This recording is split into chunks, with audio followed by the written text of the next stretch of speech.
Bom dia a todos! Espero que vocês todos estejam bem. Eu vou ficar responsável por compartilhar da mensagem de Deus hoje com vocês. Eu fiquei sabendo que hoje é o Dia dos Pais. Pais, eu quero deixar uma palavrinha com vocês antes da gente entrar na pregação. Eu quero encorajar você. Quero dizer para você que está assistindo que se você é um pai, eu quero encorajar você. Essa é uma função tão nobre, mas ao mesmo tempo é uma função tão desafiante. E eu fico super empolgado por ver como muitos pais que eu observo na igreja têm sido tão fiéis a Deus, têm honrado tanto a Deus no cuidado para com a sua família, no cuidado para com a sua esposa, no cuidado para com seus filhos, que têm honrado a Deus através dessa tarefa, que não é uma tarefa simples assim. Então eu quero encorajá-los, dizer que muitos pais aqui dentro da igreja me animam, me encorajam a lutar para um dia também ser um pai parecido com muitos pais que eu conheço aqui na igreja. Eu quero aproveitar aqui para desejar também ao meu pai um feliz Dia dos Pais. Tive a oportunidade nesse final de semana de poder estar com ele um pouquinho também. Enfim, você pai, sinta-se honrado, amado. Espero que esse dia você se sinta assim também, valorizado pela sua família como um todo, pela preciosidade, pelo trabalho, pelo empenho que muitos de vocês têm desempenhado para o bom funcionamento da família e para a honra e glória de Deus também. Então, sinta-se muito abraçado nesse dia. Seja você um pai que faz parte da nossa comunidade ou não, sinta-se abraçado e felicitado aí nesse dia tão especial aí que é o Dia dos Pais, tá bom? Vou começar com uma oração. Senhor Deus, muito obrigado pela sua graça, muito obrigado pela sua misericórdia, porque o Senhor tem sido tão generoso, tão amoroso, tão cuidadoso, tem sido fiel, Deus. Pedimos ao Senhor, Deus, que o Senhor, por favor, nos abençoe no compartilhamento da mensagem, que eu possa poder transmitir de uma forma clara, espiritual, Deus, para os meus irmãos, a sua mensagem, que eu me porte, Deus, de fato, como apenas um mensageiro disposto a falar aquilo que o Senhor quer que eu fale, Deus. Então, por favor, Pai, que o Senhor possa nos ajudar, Deus, neste momento e nos edificar nossa fé também durante esse momento. Te agradeço pelo Seu Filho Jesus, que morreu na cruz por nós, nos dá um sentido para viver, e é em nome dele que te oramos, que te pedimos tudo isso. Amém. Então tá bom, nós vamos continuar o estudo da Carta aos Efésios. Nós temos feito uma série, para você que está de repente acompanhando, esse é o seu primeiro vídeo, tem outros vídeos dessa série que nós estamos fazendo, que é as Cartas da Prisão. Nós estamos estudando agora a Carta de Efésios, nós vamos estudar hoje o capítulo 4. Se você quiser acompanhar os capítulos anteriores, você pode acompanhar depois através do nosso canal da igreja, tá bom? Então a gente vai estudar Efésios capítulo 4 e o tema da nossa mensagem é a unidade da igreja. Esse é o tema de hoje, tá bom? Antes da gente ler Efésios capítulo 4, eu quero dizer que a unidade da igreja, ela sempre foi um alvo de muitos homens e de muitas mulheres. Vários homens e várias mulheres pagaram um alto preço para que a unidade da igreja se mantivesse ali sólida, segura. Homens que inclusive foram perseguidos, homens e mulheres que foram perseguidas, e muitos deles inclusive enfrentaram a própria morte na busca pela unidade. Eu quero citar aqui apenas dois exemplos, um é de João Savonarola e de John Huss. Quem são esses personagens, essas figuras, essas pessoas? Bom, eles são pré-reformadores, que tiveram um papel então fundamental para que posteriormente a reforma protestante viesse a acontecer. E eles tinham um objetivo em comum. Qual era o objetivo em comum desses dois pré-reformadores? Eles eram discípulos, estavam fazendo parte da Igreja Católica até então, mas eles estavam discordando de várias práticas e também de várias ideias que haviam dentro da Igreja Católica no período medieval. E eles fazem duras críticas quanto a isso. Por exemplo, John Huss contestou o fato do ensino da Igreja Católica mencionar que apenas debaixo do sistema católico havia ali cristãos. Ele questiona sobre isso, ele não concorda com isso, ele apela para que a gente volte à autoridade das Escrituras, que era algo que estava sendo perdido. Ele também era contra o movimento do papado, o Papa como um representante do rei, enfim, ele era contra isso também. Como resultado, ele foi considerado um herege, foi expulso da Igreja Católica, foi condenado a ser queimado vivo, e prestes a ser queimado vivo, ele faz uma oração que é muito interessante. Ele ora pedindo a Deus por misericórdia pelos seus inimigos, para que Deus o fortalecesse durante esse período cruel, dessa morte cruel, mas ao mesmo tempo que ele tivesse misericórdia dos seus inimigos. E então ele termina o período da sua vida fazendo uma canção e uma oração. E na canção também ele canta uma canção de Davi, que é: Tu, filho do Deus vivo, tem misericórdia de mim. Especial poder conhecer um pouco mais da vida de John Hus. Um outro exemplo, como eu citei, é João Savonarola, que também foi um grande influenciador ali de novas ideias e de novas perspectivas na Itália, na região da Itália. Ele condenou várias coisas que ele estava vendo, sobretudo a maneira como as pessoas estavam vivendo, maneira vazia, vivendo na imoralidade, mesmo estando debaixo do império da Igreja Católica ali, do domínio da Igreja na sociedade. Ainda assim a sociedade, ele percebia que estava se corrompendo. E então ele condena isso, começa a pregar, várias pessoas inclusive se convertem, e ele apela para as Escrituras, para que as pessoas conhecessem mais as Escrituras. E ainda assim ele é condenado a deixar ele não tinha também apoio, não apoiava muitas práticas que estavam acontecendo no sistema católico, e ele também é condenado à morte. E aí ele morre em 1498. Eu quero usar esses dois exemplos, como eu falei, existem tantos outros exemplos de pessoas que honraram, buscaram a unidade da fé. Então, a gente vai estudar sobre esse tema, que é um tema que eu acredito que é muito importante para nosso tempo atual, que é a unidade da igreja, a importância de nós estarmos unidos, e unidos não só de qualquer modo, mas unidos na verdade, pautando nas Escrituras a base da nossa unidade. Então, por favor, abra sua Bíblia em Efésios capítulo 4.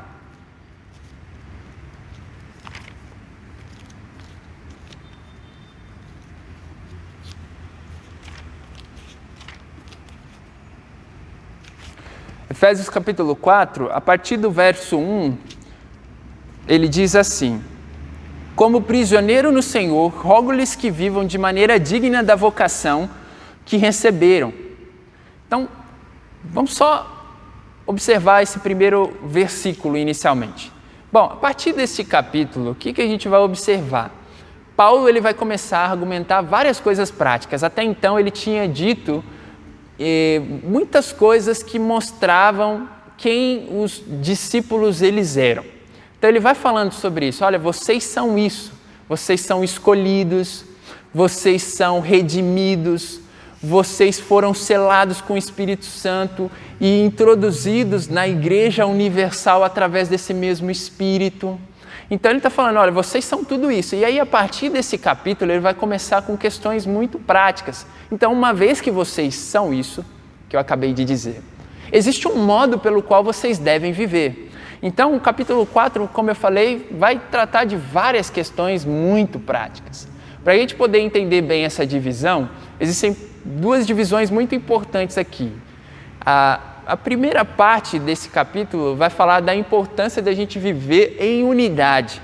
E a segunda parte desse capítulo vai falar sobre a importância da gente viver em santidade. Então hoje, no nosso estudo de hoje, a gente vai se concentrar apenas nessa primeira parte, da importância de nós vivermos em unidade, tá bom? Então isso vai compor aí dos versos 1 até o 16, o que a gente vai tratar hoje. E aí, se a gente fizer uma divisão do 1 ao 17, a gente vai ter uma divisão mais ou menos assim. Você tem do 1 ao 6 um chamado de Paulo a uma busca pela unidade, muito claro esse chamado. E dos versos 7 ao 16, você vai ver uma divisão onde Paulo começa a falar então dos dons, que os dons são importantes para a edificação. A gente vai entender bem e vai acompanhar passo a passo. Então, como eu falei, o verso 1 é importantíssimo para que a gente possa entender todo o restante. É muito chave. O que ele está falando aqui, como a gente acabou de dizer? E ele fala que ele é um prisioneiro do Senhor, não de Roma, ele reconhece isso.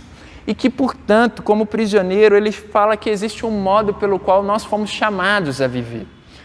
Existe, então, uma vocação, um chamado para todo cristão. Então, os cristãos, uma vez que eles são escolhidos por Deus e separados, eles não são chamados para viver de acordo com a sua própria vontade, de acordo com a sua própria agenda pessoal, mas pelo contrário, Paulo está iniciando dizendo, olha, vocês foram escolhidos, chamados com um objetivo de seguir uma agenda que foi pré-estabelecida de antemão pelo próprio Deus.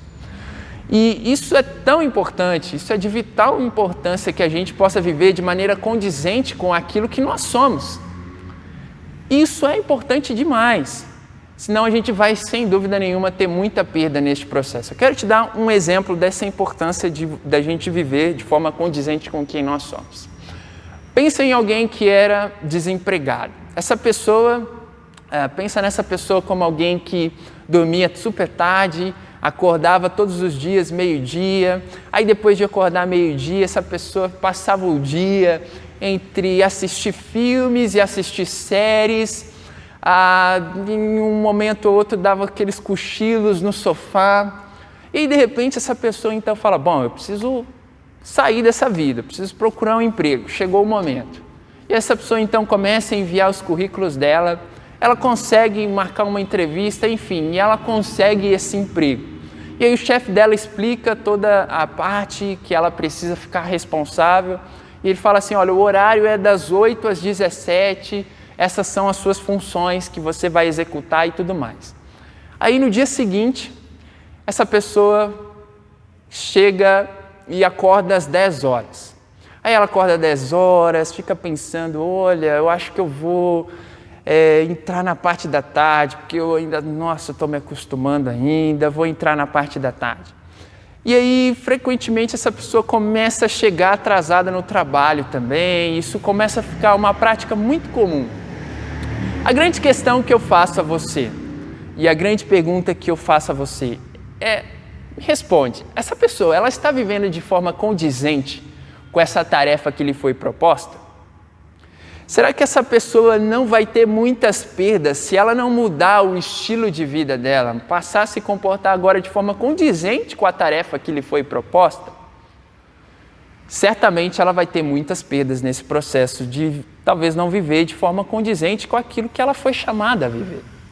Então nós até já estudamos isso no capítulo 2, que os cristãos, os crentes em Jesus, eles foram chamados com um propósito, eles foram salvos pela graça, para a realização de boas obras. É isso que a gente vê, por exemplo, no capítulo 2, do verso 9 ao 10. Então, é evidente que essa vai ser uma preocupação genuína dos cristãos. Eles vão se preocupar de viver de maneira digna com o chamado. E é por isso que o cristão verdadeiro, ele vai levar a sério a Bíblia. Porque é na Bíblia que contém a vontade de Deus. Então, ele vai fazer um esforço para entender o que Deus espera de mim, o que Deus quer de mim. Existe uma preocupação genuína, então, do cristão de saber a vontade do Pai, de querer realizar a vontade do seu Pai, do seu Criador. Então, Paulo, ele vai fazer um chamado, como a gente falou, à unidade e à santidade. E aí vamos ler isso melhor nos versos 2 ao 7. Diz assim, e aí ele faz esse chamado, sejam completamente humildes e dóceis, sejam pacientes, suportando uns aos outros com amor, façam todo esforço para conservar a unidade do Espírito pelo vínculo da paz. Há um só corpo e um só Espírito, assim como uma só esperança para a qual vocês foram chamados. É uma só. Há um só Senhor, uma só fé, um só batismo, um só Deus e Pai de todos, que é sobre todos, por meio de todos e em todos. Então, até o verso 7. Olha só que interessante. Paulo ele começa a desenvolver, a partir do verso 2, uma ideia de que nós fomos chamados a exercer um conjunto de características para alcançar um objetivo. O objetivo está no verso 3. Qual é o objetivo? Preservar a unidade. Então, existe nos versos 2 algumas características que Paulo ele destaca, que são importantíssimos para que a gente possa, então, como movimento como igreja de Deus, preservar a unidade. Então, quais são essas características? Olha o que ele diz no verso 2 aí. Serem humildes, serem dóceis, eles serem pacientes e a suportarem os outros em amor. Aqui a ideia do suportar é de trazer um suporte, é de dar um suporte, não aquela ideia de, tem que suportar aquele irmão. É trazer a ideia de suporte, eu vou dar um apoio, ser alguém que vai orientar outra pessoa. Então essas são algumas características que Paulo destaca como bases importantes para que a gente atinja o versículo 3, que é o de preservar a unidade. Ele fala, façam todo o esforço então, que esforço? De terem essas características descritas no verso 2 para desfrutar da unidade. Então isso é interessante. Por que preservar a unidade? Porque se a gente entende, a gente sabe bem que a unidade da igreja ela não é um resultado de força humana. A unidade da igreja ela só é atingida, só ocorre porque o próprio Deus atua com a sua força poderosa para que a unidade aconteça. A gente já estudou sobre isso. Foi Deus que uniu diferentes povos e uniu através da pessoa de Jesus uma única igreja, uma igreja gloriosa. Deus formou nesse sentido a igreja. Então cabe a nós, o nosso trabalho é se esforçar para preservar essa unidade. Por que Paulo fala sobre fazer um esforço? Bem, isso é muito claro. Se a gente tem uma análise sincera, é claro que vai ter que haver esforço para a gente poder viver em unidade. Porque naturalmente nós somos seres que pecam, que erram e que têm dificuldades devido ao pecado, à natureza humana pecaminosa. E aí então as tarefas de viver em unidade não são fáceis. Não é fácil a gente viver em comunidade.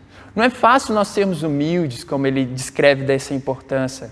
Não é fácil nós sermos dóceis, mansos, pacientes, suportar e dar suporte aos outros em amor. Isso não é uma coisa fácil.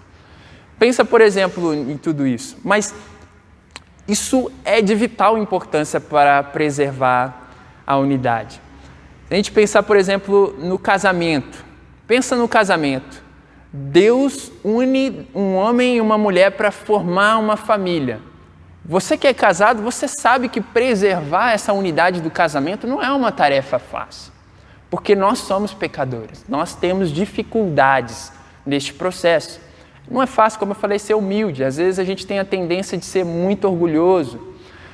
Isso às vezes atrapalha os nossos relacionamentos com as pessoas. Às vezes a gente tem dificuldades de falar e de pedir perdão, de ser corrigido. Às vezes a gente não gosta de ser corrigido, muitas vezes, né? Não gostamos de ser corrigidos. Às vezes também isso atrapalha em reconciliação com as pessoas. Então, mas a humildade é uma característica importante para que os relacionamentos se mantenham fortes, se mantenham saudáveis. É importante isso, a humildade que esteja presente. Ser dócil também, como é importante isso para viver uma unidade, seja na igreja ou num casamento, em um contexto assim. É importante que a gente, sobretudo, seja dócil. E às vezes tem pessoas que têm essa dificuldade de ser dócil, de ser mais manso, de ser alguém que seja próximo das pessoas, íntimo das pessoas também, que saibam levar o Evangelho, a verdade do Evangelho, a verdade para a pessoa, mas de uma maneira dócil, de uma maneira mansa, tranquila e leve. Não é fácil muitas vezes ser paciente. Alguns de nós têm um estopim muito curto. A gente tem dificuldade de ser paciente às vezes com pessoas que são muito diferentes da gente, que pensam muito diferente. E às vezes isso é ruim, às vezes a gente é insensível com o pecado do outro. A gente não é paciente, às vezes a gente é muito paciente com os nossos próprios pecados, mas com o pecado do outro, às vezes a gente não tem muita paciência. A gente quer que as pessoas mudem rapidamente, que elas parem de fazer determinadas coisas, enfim, é difícil também exercer a paciência. E suportar os outros também, dar esse suporte quando a pessoa tem dificuldade, seja um discipulado é uma espécie de suporte, se a gente for parar para pensar. Às vezes é difícil algumas pessoas se engajarem nesse suporte, de ouvir, de encorajar, de suprir, às vezes, financeiramente alguém que está em necessidade. Mas isso é importante, esse suporte para que os relacionamentos, em amor, para que os relacionamentos possam caminhar bem. Então esse é um grande desafio, como eu falei. Pense aí, dessas características que Paulo descreveu, qual que é a mais difícil para você? Bom, não sei, mas se essa for uma característica meramente, um esforço meramente humano, a gente está afadado ao fracasso, porque, como eu falei, é difícil demais. Mas Paulo, ele não via isso como um esforço meramente humano. Se a gente, por exemplo, pegar a escritura de Gálatas 5, ele vai falar que se nós recebemos o Espírito Santo de Deus como um cristão, um crente em Jesus verdadeiro recebe, ele vai desfrutar dos frutos do Espírito Santo, como está descrito em Gálatas capítulo 5, que a gente vê lá, que é o amor, a paz, a paciência, a alegria, a amabilidade, a bondade. Então essas características, elas vão se tornar mais acessíveis e possíveis uma vez que nós estivermos engajados em fortalecer o nosso Espírito Santo. É claro que se depender da gente desenvolver somente por nossas forças, a gente vai ter muita dificuldade. Mas um cristão, ele é agraciado com o Espírito Santo. Ele entende, então, que ele precisa fortalecer esse Espírito para desenvolver essas características que são fundamentais para preservar a unidade. Se você olhar para o Evangelho, você não tem por que você não ser humilde, não tem por que você não ser manso, não tem por que você não ser paciente, não tem por que você não suportar os outros, porque você vai observar que essas todas foram características do próprio Deus, sendo humilde, sendo manso, sendo paciente com você, suportando você em amor. E aí você vai, então, olhando para o Evangelho, sendo confrontado e sendo moldado a desenvolver essas características que são características também de Jesus. Então, a verdadeira unidade, ela não vai ser nem destruída ou não vai ser agente pelas nossas próprias forças, que vai também trazer a unidade. Mas Deus está atuando no seu corpo, na sua igreja, nos dando oportunidades para desenvolver essas habilidades a fim de preservar essa unidade da igreja. Então, é importante que a gente lute pela unidade da igreja, entendendo também, eu acredito que essa dinâmica da Trindade, como a gente já falou em outros momentos, olhar para o Deus Trino que vive em completa unidade e harmonia, isso deve ser uma base para a gente poder viver também. Então, e aí, a partir dos versos 4 até o 6, ele vai falar que há um só corpo, há um só Espírito que atua em tudo, há uma só esperança, um só Senhor, uma só fé, um só batismo, um só Deus. O que Paulo está fazendo aqui? Ele está chamando essas pessoas a viverem, a preservarem a unidade, mas ele não negocia aspectos que são básicos para que essa unidade seja atingida. Então, é importante a gente destacar isso, porque existe um tipo de unidade que não é uma unidade espiritual. Se a gente não concorda, por exemplo, com aspectos centrais do cristianismo, não tem como a gente ter unidade com determinadas pessoas que não concordam com a gente com aspectos centrais do cristianismo. É importante que a gente tenha um pensamento alinhado, correto. Bem, a gente sabe que no passado, por exemplo, a gente teve um período em que a gente acreditava que somente dentro do nosso movimento haviam pessoas que eram discípulas verdadeiras e convertidas.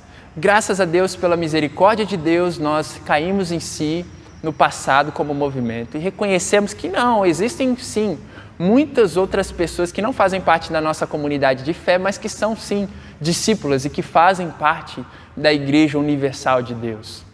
Aqui não da Igreja Universal que a gente conhece, mas dessa Igreja invisível, que a gente pode dizer assim, de Deus. Enfim, graças a Deus a gente reconheceu isso, que existem outras instituições, outros locais, outros contextos onde há cristãos genuínos. Mas, de uma certa maneira, isso não significa que a gente deva se associar, partilhar de uma mesma adoração comunitária com pessoas que se denominam cristãs, mas que não concordam com os princípios e as bases elementares da fé cristã. Isso é um ponto de atenção. A gente deve tomar cuidado com os discursos das pessoas que falam que são cristãs. A gente precisa analisar com cuidado e analisar para ver se realmente essa pessoa merece ser ouvida. Se a gente, em um sentido, deveria compartilhar de algumas convicções com essas pessoas.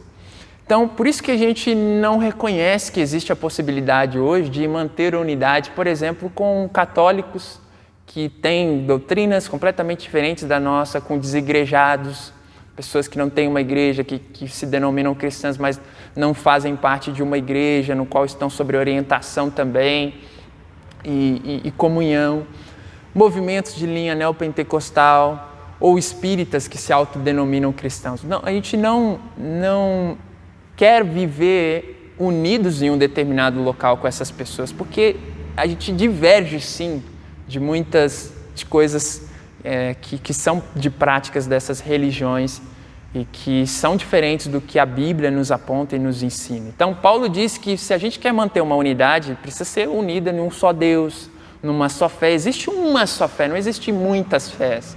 Existe um só corpo, não muitos corpos. Existe um só batismo, existe um só Deus. Então, a gente precisa estar alinhado, claro, com pessoas que têm ideias que de fato sejam bíblicas, partilhar de uma adoração comunitária com pessoas que tenham a Bíblia como sua regra de fé. Bom, tem muitos críticos aí que falam que a igreja cristã é muito diversa e tal, mas a gente pode ser sim diverso. A questão de Paulo falar sobre unidade não é que a gente deva fazer tudo igualzinho a todas as igrejas, então a gente deve se unir, fazer o esforço para não ter mais denominação, a gente faz tudo do jeito só. Não é essa a questão. A gente pode divergir sobre qual horário do culto que vai começar, se vai ter música ou não antes da mensagem, enfim, são coisas secundárias. Mas não, a gente não pode divergir de aspectos que, de novo, são centrais e inegociáveis.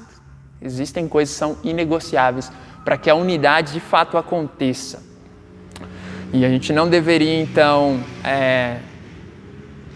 se unir de uma forma, vamos se unir porque todo mundo está falando que é cristão, de uma forma irresponsável, tá? Então é preciso a gente pensar numa unidade bíblica. Tá bom? Então vamos seguindo. Vamos ler a partir do verso 7 agora. Fala assim: a cada um de nós foi concedido a graça conforme a medida repartida por Cristo. Por isso é que foi dito: quando ele subiu em triunfo às alturas, levou cativos muitos prisioneiros e deu dons aos homens. O que significa ele subiu, senão também que havia descido às profundezas da terra? Aquele que desceu é o mesmo que subiu acima de todos os céus, a fim de encher todas as coisas. E ele designou alguns para apóstolos, outros para profetas, outros para evangelistas, outros para pastores e mestres, a fim de preparar os santos para a obra do ministério, para que o corpo de Cristo seja edificado, até que todos alcancemos a unidade da fé e do conhecimento do Filho de Deus, e cheguemos à maturidade, atingindo a medida da plenitude de Cristo. O propósito é que não sejamos mais como crianças, levados de um lado para o outro pelas ondas, nem jogados para cá e para lá por todo o vento de doutrina e pela astúcia e esperteza dos homens que induzem ao erro. Antes, seguindo a verdade em amor, cresçamos em tudo naquele que é a cabeça, Cristo. Dele todo o corpo é ajustado e unido pelo auxílio de todas juntas, cresce e edifica-se a si mesmo em amor, na medida em que cada parte realiza a sua função. Então a gente vai entrar nessa subdivisão que nós fizemos, nessa parte dos versos 7 ao 16, vai falar sobre a concessão de dons e ao corpo para edificação. Então, no verso 7, a gente já acompanhou aqui, fala que a cada um de nós foi recebida a graça, é assim que Paulo inicia. E que graça é essa? É a graça da salvação que Paulo está falando? Não, obviamente não. A gente não tem pessoas que são mais salvas do que as outras. Paulo aqui não está falando da graça salvadora, então. Pelo contrário, ele está falando aqui que existe algo da parte de Deus que é gracioso. E o que é esse algo? É o dom. Deus distribuiu o dom. Então, Cristo é o doador dos dons. E isso é feito de acordo, como Paulo fala aqui, de acordo com a vontade dele. Então, o que é o dom? Essa palavra grega, ela é carisma no original. Nada mais é do que uma graça, esse é o significado, uma graça. Então, um favor, é um presente dado da parte de Deus aos homens. Então, o que são basicamente os dons espirituais? Eles são capacidades, são habilidades que Deus deu e Ele concede ao seu povo, então, a fim de ser utilizado para o serviço da igreja. Então, os dons, eles não são, portanto, algo para que você possa ter sucesso pessoal. Olha, eu recebi isso aqui para fazer uma carreira em cima disso. Não é isso. Para que os homens possam reverenciar você e você possa ganhar notoriedade entre as pessoas e receber aprovação e tal. Não. Os dons, eles são separados, foram dados por Deus aos homens para que fosse utilizado no serviço da igreja, no serviço do reino. Então, se a gente parar para pensar, todos nós que somos cristãos, crentes em Jesus, que fomos selados com o Espírito Santo, escolhidos por Deus, nós recebemos um dom da parte de Deus, todos nós. Se você é um crente em Jesus, você pelo menos um dom você tem. Um dom você recebeu da parte de Deus. E isso é especial, porque a gente falou que se a unidade dependesse do homem, a gente falharia, porque nós somos pecadores. E é difícil manter essas características para se manter unido. Mas Deus, Ele é tão bondoso, tão generoso, Ele nos uniu uns aos outros através da pessoa de Jesus. E Ele ainda distribui dons para que a gente possa continuar preservando a unidade e edificando um ao outro. E isso é muito especial. Os dons, então, como maneira de a gente utilizar para servir um ao outro, servir como uma bênção na vida uns dos outros. Essa é uma função muito clara e muito específica, como Paulo traz aqui dos dons. E aí no verso 11 ele começa a destacar alguns dons aqui, que são dons representativos aqui da igreja. Então ele vai falar, por exemplo, de apóstolos, ele vai falar de profetas, ele vai falar de evangelistas, de pastores e de mestres. Se você quer, por exemplo, aprofundar outros dons, além desses dons representativos aqui, eu quero te dar algumas listas de outros dons para você entender quais são também os seus dons e quais são os dons que Deus te deu. Tem Romanos 12, uma lista lá de dons, 1 Coríntios 12 também, existe uma outra em 1 Pedro capítulo 4, então ali tem alguns dons. Por exemplo, existe o dom da liderança, do serviço, da generosidade, o dom da misericórdia, entre outros tantos dons que existem. Mas vamos concentrar nesse dom que a gente falou aqui, que são os dons representativos.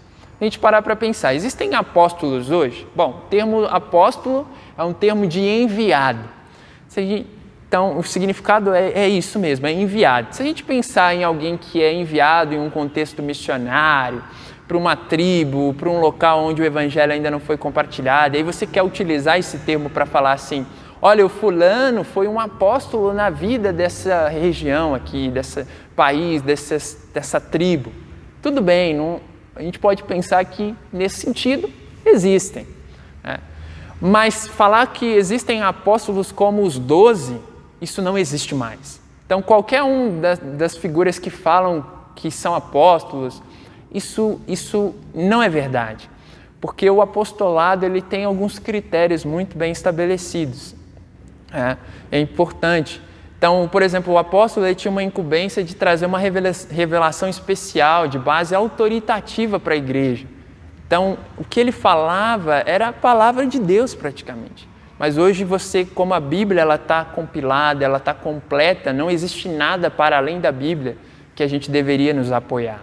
Então, profetas também, no sentido de profecia, existe sim profecias, no sentido, o que é esse dom? Você vê pessoas que conseguem articular bem, da parte da própria Escritura, um conteúdo revelacional, mas que seja bíblico, não que seja de uma ideia nova, trazer ideias novas, profecias novas, mas trazer a Bíblia, revelar de uma forma especial. Então, esse talvez seja o exercício mais frequente hoje em dia desse dom. Tem o dom de evangelista, como ele fala, aqueles que têm habilidades de poder alcançar outras pessoas, de falar da mensagem de Deus de uma forma clara. e também o dom de ser pastor, de ser mestre. E aqui é pastorizar mestre, não um ou outro, o pastor. Então todo pastor nesse sentido ele é chamado a exercer um papel de pastor e mestre. E aqui qual que é o objetivo dos dons da liderança aqui, como fala no verso 12? Com o fim de preparar os santos para a obra. Então, isso não quer dizer que a liderança ela deva realizar todas as tarefas da igreja. Pelo contrário, são os crentes, a liderança deve capacitar os membros a então colocarem em prática, colocarem em ação os seus dons, a desenvolverem, deve ajudá-los a desenvolver os seus dons. Mas quem exercita e deve exercitar a obra são os membros como um todo. Então, cada um realizando a sua função, e não é apenas a função do líder, cuidar da igreja, fazer todas as tarefas e ser multiuso, e tem que cuidar dos pobres, e o líder tem que fazer isso, tem que evangelizar. Não é isso, nós somos uma família, chamados por Deus a cada um exercitar os seus dons, a não colocar uma carga sobre a liderança. Pelo contrário, é você entender o seu papel, o seu chamado diante de Deus. Então, eu fico pensando nisso. É especial, irmãos, que nesse momento tão desafiante como nós estamos vivendo, existem muitas pessoas que têm se levantado para exercitar os seus dons. E isso é muito bom. E a fim de realizar os dons, exercer esses dons para glorificar o nome de Deus. Eu tenho visto pessoas que nesse período que nós estamos vivendo, tão delicado, sendo pessoas generosas, que têm sido generosas financeiramente, que têm esse dom da generosidade e têm exercido isso. Eu tenho visto pessoas que têm o dom do serviço e têm servido muitas pessoas que estão necessitadas. Eu tenho visto pessoas que têm o dom do encorajamento, que têm encorajado seus irmãos através de mensagens, através de um ensino bíblico, de um tempo com Deus, enfim, que têm exercitado também seus dons e tantos outros também. E isso é muito especial porque são pessoas que têm entendido que os seus dons no exercício podem glorificar muito o nome de Deus e edificar a igreja. Entretanto, é triste poder ver que existem talvez alguns entre nós que não têm exercido esses dons e assim têm ficado um pouco mais acomodados, têm deixado de brilhar, deixado de colocar em ação os seus dons. E aí isso tudo tem sido triste porque gera muitos problemas uma igreja que não está exercendo todos os dons que lhe foi incumbidos por Deus, né? Então, é especial saber isso, que Jesus veio, pagou um alto preço para nos redimir, nos escolheu, nos redimiu, nos selou com o Espírito Santo para fazer parte de um plano maravilhoso. E qual que é o plano? De trabalhar em conjunto a ação de Deus de edificar a sua igreja. Nós somos convidados para esse plano que havia se perdido lá no Éden. Quando a gente rompeu com Deus lá no Éden, a gente quis viver a nossa vida para além de Deus, e aí Deus em Cristo nos restaura o cristão. Olha, vem fazer parte do plano original, o plano que estava estabelecido ali no início da criação, que era de guardar, de cultivar, de trabalhar comigo nessa grande obra que eu estou realizando. Então Deus nos chama, nos convida a fazer parte de tudo isso através da pessoa de Jesus, a fim de que, no verso 13, cheguemos à unidade da fé e do conhecimento do Filho de Deus. E no verso 14, para que a gente não seja mais, como ele fala também, como crianças imaturas. Então, existem sim entre nós, infelizmente, alguns que são imaturos. São pessoas que são instáveis, que, como Paulo relata, às vezes uma coisinha ou outra desestabiliza, faz com que ela perca a fé facilmente. E é preciso que a gente se ajude, se mantenha unido também, ajude uns aos outros, mas com o objetivo de a gente ajudar uns aos outros mutuamente a crescerem juntos, para não ser mais instável como as crianças. Como a gente pode atingir essa maturidade? No verso 15 a gente tem essa resposta. Antes, seguindo a verdade em amor, cresçamos em tudo naquele que é a cabeça, Cristo. Ou seja, nós vamos crescer olhando para Cristo. Se você não crescer com Cristo, não crescer na sua relação pessoal com Deus, você não vai atingir a maturidade.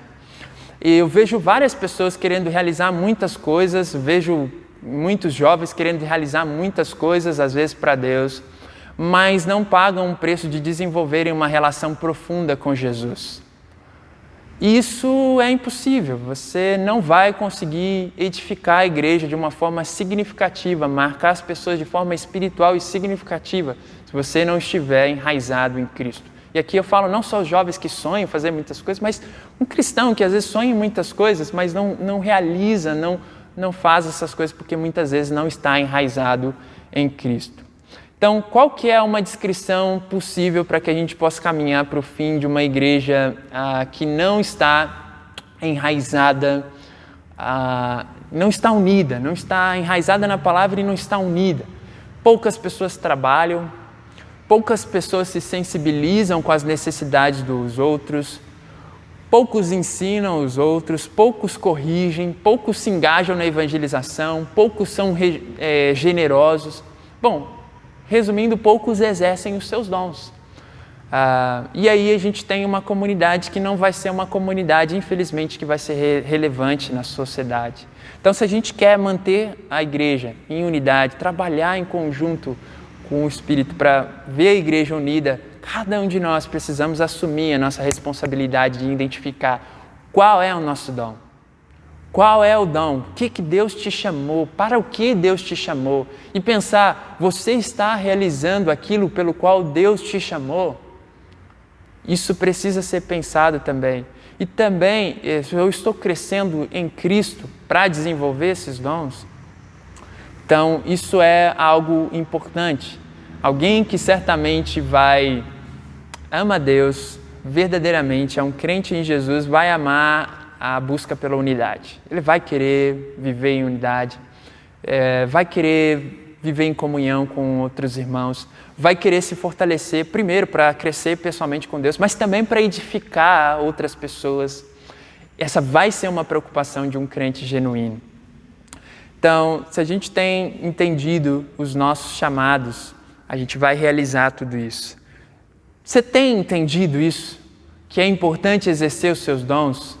Você tem realizado esses dons, né, que Deus confiou a você, ou você tem cruzado os seus braços? Para você que não descobriu os seus dons, pensem sobre isso. A gente só descobre os nossos dons, eu acredito que no exercício da tarefa de servir, de ir servindo e se dispondo a viver em comunidade com a igreja. Aí você vai descobrindo, as pessoas vão falando, olha, eu acho que esse é seu dom. Então, corra atrás disso, desenvolva isso. Isso é tão importante, tão vital, que a gente realize essas coisas para a honra e glória de Deus e também em busca da unidade da igreja. Quais são as bênçãos para a gente finalizar da unidade da igreja? A gente pode glorificar o nosso Criador. A gente pode viver de uma maneira condizente. Quando a gente está em busca de viver em unidade, a gente vive de uma maneira condizente com a vocação que Deus nos chamou.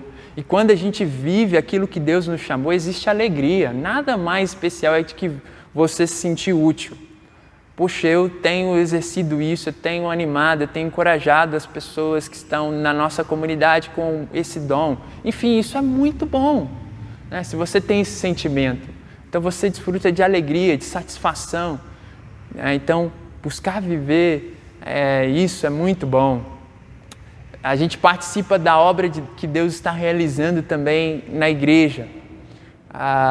E a gente trabalha para edificação, nós nos sentimos mais honrados, mais privilegiados. Atingimos a maturidade também e a gente não vai ser mais como crianças. Então essas são grandes bênçãos que a gente tem de se viver em unidade. Vale a pena a gente buscar a unidade. Para isso, existem os desafios da gente ter que ser paciente muitas vezes, da gente ter que ser manso ou dócil, da gente também ter que, muitas vezes, trazer o suporte, mas essas são características tão fundamentais, tão importantes, que valem a pena ser vividas, vale a pena desenvolver os nossos dons para a honra e glória do nosso Deus e para a edificação da igreja como um todo. Tá bom? É isso, irmãos, que eu queria compartilhar com vocês. Eu espero do fundo do coração que vocês tenham um ótimo domingo, na graça de nosso Deus, e que Deus possa abençoar muito a semana de vocês também. Grande abraço, irmãos.